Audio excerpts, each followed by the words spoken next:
Hi friends, KD picture release ಆಗಿ ಇವತ್ತಿಗೆ 10 ದಿನ ಆಯಿತು. 10 ದಿನಗಳು ಕಳೆದರೂ ಕೂಡ KD ಪಿಕ್ಚರ್ನ ನಿಜವಾದ ಒಂದು ಟೋಟಲ್ ಕಲೆಕ್ಷನ್ ಎಷ್ಟು, ಹಾಗಾದರೆ ಇಂಡಿಯನ್ ನೆಟ್ ಕಲೆಕ್ಷನ್ ಎಷ್ಟು, ವರ್ಲ್ಡ್ ವೈಡ್ ಕಲೆಕ್ಷನ್ ಎಷ್ಟು ಅಂತ ಇವತ್ತು ಈ ವಿಡಿಯೋದಲ್ಲಿ ನೋಡ್ತಾ ಹೋಗೋಣ.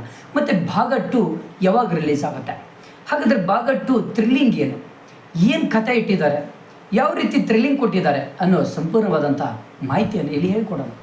ನೋಡಿ, KD ಚಿತ್ರ ಈ ಪ್ರೇಮ್ ಜೋಗಿ ಪಿಕ್ಚರನ್ನು ಈ ನಿರ್ದೇಶನ ಮಾಡಿದಂತಹ ಪ್ರೇಮ್ರವರು ಈ KD ಪಿಕ್ಚರನ್ನು ಕೂಡ ನಿರ್ದೇಶನ ಮಾಡಿದ್ದಾರೆ. ಈ ನಿರ್ದೇಶನದಲ್ಲಿ ತುಂಬ ಕುತೂಹಲಕಾರಿ ಆ್ಯಕ್ಷನ್ಗಳನ್ನು ಇಟ್ಟಿದ್ದಾರೆ, ಬ್ಯಾಕ್ಗ್ರೌಂಡ್ ಮ್ಯೂಸಿಕ್ ಚೆನ್ನಾಗಿಟ್ಟಿದ್ದಾರೆ, ಮತ್ತು ಕೊರಿಯೋಗ್ರಾಫಿ ಚೆನ್ನಾಗಿಟ್ಟಿದ್ದಾರೆ, ಸೌಂಡ್ ಎಫೆಕ್ಟ್ ಚೆನ್ನಾಗಿಟ್ಟಿದ್ದಾರೆ. But first half and second ಹಾಫಿಗೆ ಕಂಪೇರ್ ಮಾಡಿದರೆ ಫಸ್ಟ್ ಹಾಫ್ ಸ್ವಲ್ಪ ಬೋರ್ ಅನ್ನಿಸ್ತದೆ. ಅಂದರೆ ಸ್ವಲ್ಪ ಸ್ಪೀಡ್ ಹೋಗಿದ್ದಾರೆ ನಿಜವಾಗ್ಲೂ, ಬಟ್ ಬೋರ್ 50-50 ಇದೆ first half. But second half ಮಾತ್ರ ಚಿಂದಿ ಚಿತ್ರಾನ್ನ, ಯಾಕೆ ಸುಳ್ಳು ಹೇಳ್ಬೇಕು, ಚಿಂದಿ ಚಿತ್ರಾನ್ನ ಅಂತಲೇ ಹೇಳ್ಬೋದು.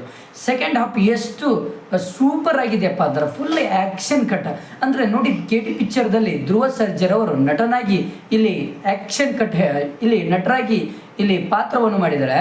ಅದೇ ರೀತಿ ನಮ್ಮ ಕರ್ನಾಟಕದ ಅತ್ಯಂತ ಸೆಲೆಬ್ರಿಟಿಯಾಗಿರುವಂಥ ಪ್ರಭಾವಿ ನಟರು ಕೂಡ ಈ ಒಂದು ಪಿಕ್ಚರ್ದಲ್ಲಿ ಆ್ಯಕ್ಟಿಂಗ್ ಮಾಡಿದ್ದಾರೆ. ನೋಡಿ, ರವಿಚಂದ್ರನ್ ಅವರು, ರಮೇಶ್ ರವರು, ಹಾಗೆ ಕಿಚ್ಚ ಸುದೀಪ್ ಸರ್ ಅವರು ಕೂಡ ಇಲ್ಲಿ ಭಾಗ 2ದಲ್ಲಿ ಇವರ ಪಾತ್ರ ಚೆನ್ನಾಗಿ ಒಳ್ಳೆಯ ಪಾತ್ರವನ್ನೇ ಕೊಟ್ಟಿದ್ದಾರೆ ಅನಿಸ್ತದೆ ಪ್ರೇಮ್ರವರು. ಯಾಕಂದರೆ ರಮೇಶ್ ರವರ ಒಂದು ಥ್ರಿಲ್ಲಿಂಗ್ ಆ್ಯಕ್ಷನ್ ಆ್ಯಂಡ್ ಒಂದು ರೀತಿ ಆ್ಯಕ್ಷನ್ ಥ್ರಿಲ್ಲರ್ ಅಂತಲೇ ಹೇಳ್ಬೋದು ರಮೇಶ್ ರವರ ಒಂದು ಸೆಕೆಂಡ್ ಹಾಫಲ್ಲಿ.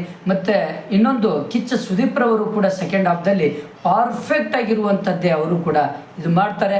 ಹಾಗಾದರೆ ಇಲ್ಲಿ KD ಚಿತ್ರ ಎಷ್ಟು 10 ದಿನದಲ್ಲಿ ಎಷ್ಟು ರಿಲೀಸ್ ಆಗಿದೆ, ಇದು ಎಷ್ಟು ಗಳಿಸಿದೆ ಅಂದರೆ ನೋಡಿ, ಇವತ್ತು ಗುರುವಾರ ರಿಲೀಸ್ ಆದಂತಹ ಒಂದು KD ಚಿತ್ರ ಇವತ್ತಿಗೆ ಟೋಟಲ್ ಆಗಿ 10 ದಿನಗಳು ಕಳೆದರು. 10 ದಿನದಲ್ಲಿ ಟೋಟಲ್ ಆಗಿ ಇಂಡಿಯನ್ ನೆಟ್ ಕಲೆಕ್ಷನ್ 16 ಕೋಟಿ ಗಳಿಕೆ ಮಾಡಿ ಮುನ್ನುಗ್ತಾ ಇದೆ. ಹಾಗಾದರೆ ಓವರ್ ಆಲ್ ವರ್ಲ್ಡ್ ವೈಡ್ ಅಂದರೆ ವಿಶ್ವದಲ್ಲೇ ಈ KD ಪಿಕ್ಚರ್ ಎಷ್ಟು ಗಳಿಸಿದೆ ಅಂದರೆ ಮಿನಿಮಮ್ 22 crore ಅಂದರೆ 22 ಕೋಟಿ ಗಳಿಕೆ ಕಂಡು ಮುನ್ನುಗ್ತಾ ಇದೆ. ಅಂದರೆ ಮೀಡಿಯಮ್ ಒಂದು ಹಿಟ್ ಅಂತಲೇ ಹೇಳ್ಬೋದು. ಇನ್ನು ಎಷ್ಟು ಗಳಿಕೆ ಆಗ್ತದೆ, ಇನ್ನು 50 ಅಥವಾ 50 ಕೋಟಿ ಗಳಿಸ್ತದೆ ಅಥವಾ 100 ಕೋಟಿಗೆ ರೀಚ್ ಆಗ್ತದ ಅನ್ನೋದೇ ಒಂದು ರೀತಿ ಕುತೂಹಲಕಾರಿ ಎಲ್ಲರೂ ಕೂಡ ಮೂಡಿಸಿದೆ. ಹಾಗಾದರೆ ಯಾವುದೇ ರೀತಿ ದೊಡ್ಡ ಫಿಲ್ಮ್ ಕೂಡ ಇನ್ನೂವರೆಗೂ ರಿಲೀಸ್ ಇಲ್ಲ. ಹಾಗಾಗಿ KD ಚಿತ್ರವನ್ನೇ ಇವಾಗ ಚೆನ್ನಾಗಿ ನೋಡ್ತಾ ಇದ್ದಾರೆ. Okay, thank you friends. ನಿಮ್ಮ ಫ್ರೆಂಡ್ಸಿಗೆ ಶೇರ್ ಮಾಡಿ, ಹಾಗೆ ನನ್ನ ಚಾನಲ್ ಸಬ್ಸ್ಕ್ರೈಬ್ ಮಾಡಿ.